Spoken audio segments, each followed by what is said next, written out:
Yo, what's going on, Geminites? It's your boy Gem Mint here with the brand new Comic Day reviews for Wednesday, December 11th. We're going to do a spoiler-free review, so stay tuned.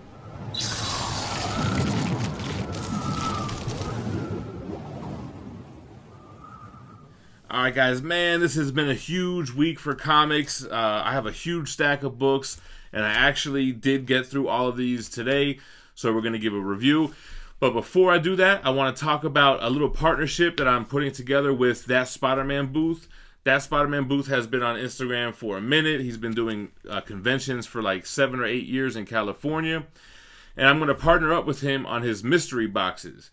So he does 2 mystery boxes a week. You have one that runs from Wednesday to Saturday, and then one that runs from Saturday to Wednesday.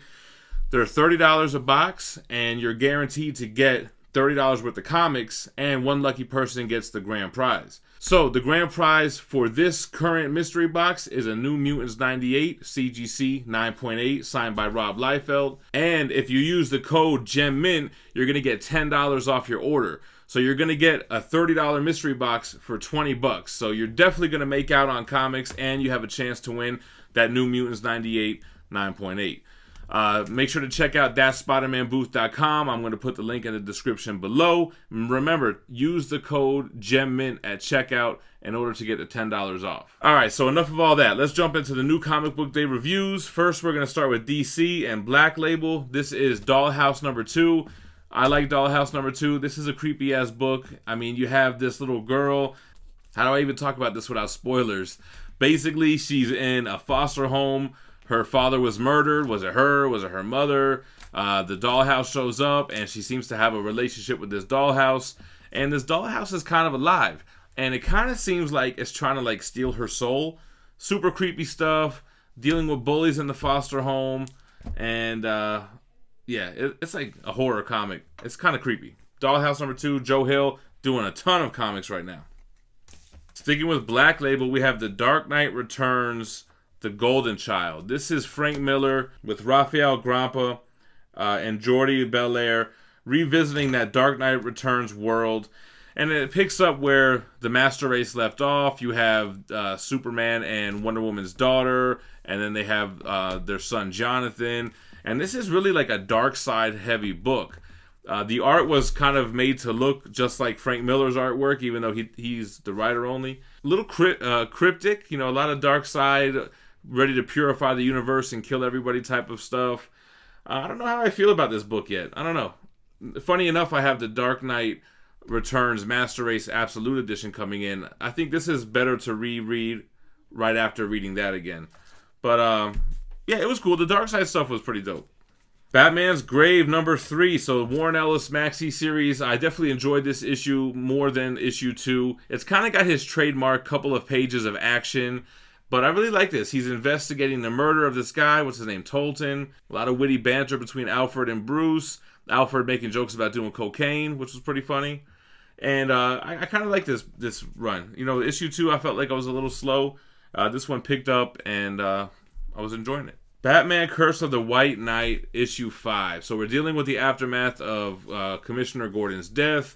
And the interaction between Batman, Harley, and Joker / Jack Napier is really nice, man. It's a really dope interaction, and it's really powerful, man. The Joker switching to Jack Napier. Reading this issue, you'll see kind of what triggers it, and I think this is like one of my favorite versions of Harley Quinn. It's like the most normal version, actually. But yeah, I was digging White Knight. Curse of the White Knight. Alright, let's jump into the independents. This is IDW. This is Dying is Easy. And the whole thing about Dying is Easy, comedy is hard. So it's like you have this funny kind of comic book based on like stand-up comedy with a lot of funny jokes, but it's very dark as well. Like it's an ex-cop. He's doing stand-up. He's talking about being an ex-cop. And then they're dealing with this guy like Carlos Mencia, joke-stealing kind of stuff. It's a pretty cool book. I'm definitely going to keep on picking this up. This is by Joe Hill as well. So Joe Hill not only doing Black Label stuff, his own stuff, he's doing stuff on IDW as well. So it was a good book. It's kind of reminding me a little bit of the Joker movie, a little bit with the stand-up stuff. Undiscovered Country 2. This is Scott Snyder on Image. I don't know, man. I don't know if I'm going to keep reading this book. I mean, this is like, we're way into the future. America has sealed its borders off. There's a sky plague infecting the rest of the world, so people are trying to get into America to find the cure. And it's like the wild, wild west in America. They've been 30 years removed from everybody. There's this whole spiral type of 7 levels of hell they got to get through to get to the center. I don't know. It was a lot of dialogue, and I don't know. I don't know if I'm going to keep picking this up. Boom Studios, James Tynion the Fourth, Something is Killing the Children, issue 4. Still loving this title. We have, what's her name, Elizabeth Slaughter. It's hard to remember all these independent and the characters' names. She's at Home Depot stocking up on monster killing supplies. And it's a pretty cool hunt, going into the forest looking for the monster. It seems like this is a big one. And yeah, I'm digging this one. All right, back over to Image. We have Robert Kirkman's Oblivion Song, issue 22. I love Oblivion Song. I do think that this and Gideon Falls are better read in trade paperback formats. I mean, issue to issue, I think not enough happens. It's better read as a whole story, you know? So what's going on here? So kind of the same old thing with Oblivion Song, though, right? They're going back and forth. They want to save people. People don't want to be saved. What's cool here is that they have one of the beings captured from the other dimension, which we saw on the end of the last issue. So it's pretty cool to see the humans interact with this creature, and we actually get the name of their race. Like, we're humans, and we get the name of their race, which is pretty cool. But I'm digging Oblivion Song. They have trade paperbacks. I don't know if they're going to do hardcovers or what, but that's probably the better way to read this. Just like Gideon Falls, this is issue 19, one of my favorite independent titles.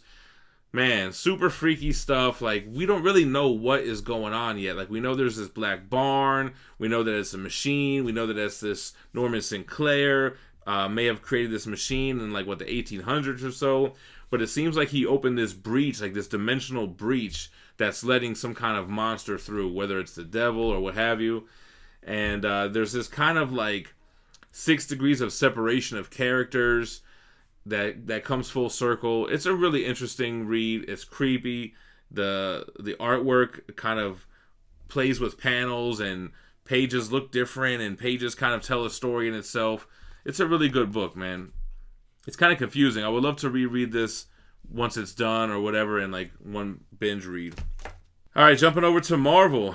Morbius the Living Vampire issue 2. So it's not a bad issue, right? At the end of the first issue, he's trying to take this serum to stop being a vampire, and whoops, he becomes super vampire.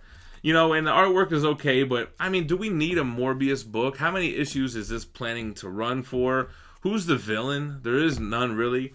I think I'm going to stop picking up Morbius. I mean, the artwork was pretty cool. Leaving off from the last issue, like I said, you have this big, hulking, white vampire of Morbius, but I think I'm done with it. Same for Yondu 3. I'm reading this book, and, you know, there's funny banter between Yondu and himself. He's fighting with himself. He's traveling with himself, or, you know, his ancestor. But it's like, why do I care about Yondu? Like, you know, I don't see why I'm reading a Yondu title. It's not that interesting enough or tying into the bigger universe enough for me to keep reading it. So I'm probably going to drop Yondu as well. Although it wasn't a terrible issue, but it was nothing to write home about. All right, jumping into Dawn of X. I think you're supposed to read it this way. So, New Mutants. New Mutants was kind of a slow read. All you really have is the New Mutants. You have Armor, and then you have, what's his name, Gloop? No, is it Gloop? Yeah. Which I remember from New Mutants. From New X-Men. Anyway, she's like, where are all the mutants that are not in Krakoa? So they look for people. They look for Beak. I think he was also from New X-Men. And they hunt him down and figure out why he hasn't joined. And they kind of see his plight and they find out why. So, you know, it was kind of a fast, quick issue. It didn't really feel like a New Mutants issue. It really felt like a new X-Men issue. X-Force 3, man, this is the big one because we had the assassination of Professor X and the destruction of Cerebro at the end of issue 2. So this deals with the aftermath of that. It also has Wolverine and Kid Omega, Quentin Quire, rescuing Domino from last issue, which was interesting stuff. I can't really talk much about this without spoiling it. I liked it. I thought it was a good issue. Yeah, I got to be careful with spoilers on this one, but this one was a good one. X-Force is probably the strongest Dawn of X title and Marauders.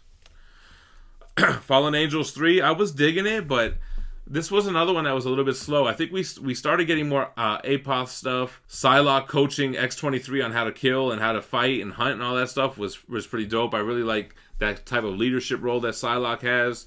But nothing much really happened in this issue. It was a fast read where nothing really went down. A lot of people don't like this title. This is going to help them justify that. Although, I still enjoyed it. Ghost Rider 3. I really like Ghost Rider, man. So, Ghost Rider, we're leaving off Donny Ketch. Was relieved of the spirit of vengeance. And we have Johnny Blaze, who's the king of hell, is trying to hunt down these escaped demons. Johnny Blaze looks sick as fuck, man. Like, he looks regular, and then he changes to this skull face with these horns and this crown. But something's up with Johnny. He's like being too much influenced by hell. He's almost being possessed by hell and becoming something different and kind of something scary. So that's kind of where we're at with this. Danny Ketch, I'm sorry. He's going to have to try to rein his half-brother back in, man, because he's out of control. Punisher Soviet issue 2. This is the Garth Ennis Marvel Max title. You know, this issue started off really strong, and then it got kind of boring. You know, it started off where we left off, and we get the meet between Punisher and this guy who's kind of killing people, making it look like it was Punisher. So we get that interaction. We get a cool fight scene that they're involved in.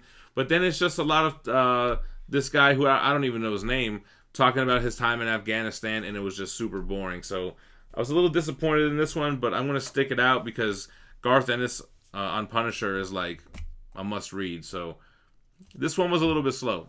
First issue was incredible, though. It needed more of the Mafia stuff. That's what it was missing. Immortal Hulk 28. Bro, I don't know why I'm reading Immortal Hulk anymore. I think I might drop it. It hasn't really been good since the first arc, in my opinion.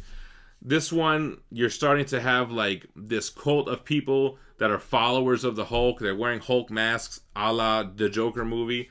And then you got this Minotaur looking like straight up Beauty and the Beast. I'm like, yo, this Minotaur with these board meetings. If I had to sit through one more board meeting, I'm going to be like the Minotaur and just start popping heads left and right. Anytime one of his employees gives him an answer he don't like, he just kills him. Like, who would work for this guy? Nobody. Man, this is my last Immortal Hulk issue. Done. Doom 2099 issue 1. Dope issue, man. I really like this one. This kind of shows Victor Von Doom. It's still a little confusing. He's in the future, but it's Doom that we know, and he sees Doom 2099 and what he becomes. He has amnesia, but he Iron Man 3 builds himself a suit or whatever. And it was kind of like a very cool ending, the way that this played out. Again, I don't know what this has to do with an overall storyline. It doesn't seem like 2099 really has a big connecting storyline. It was just cool to see old Doom versus new Doom, and it's really the same Doom. It's like past, present, future kind of thing. But I enjoyed it. I liked the dialogue. This was written by Chip Zdarsky, so you know it's written well. Same guy doing Daredevil. Our boy Nick Spencer. Spider-Man 2099 issue 1. This was boring as hell. Blah, blah, blah, blah, blah, blah. Miguel O'Hara the whole time. He never even turned into Spider-Man. This shit was so boring. So much dialogue. And doesn't even matter what they're talking about. This was terrible, man. This sucked. That's another reason why people are going to be like, yo, I'm not jumping on this 2099 run. I'm going to pass on that. And you should. All right, so Peter David and Greg Land revisiting Symbiote Spider-Man Alien Reality. So this is kind of like almost a campy little Spider-Man series of him. You know, he's got the symbiote, and he kind of gets transported into this alternate reality where certain characters are not who they were in our reality. Like Black Cat's not Felicia Hardy, it's someone else. The Sorcerer Supreme is not Doctor Strange, it's somebody else. I don't want to give spoilers.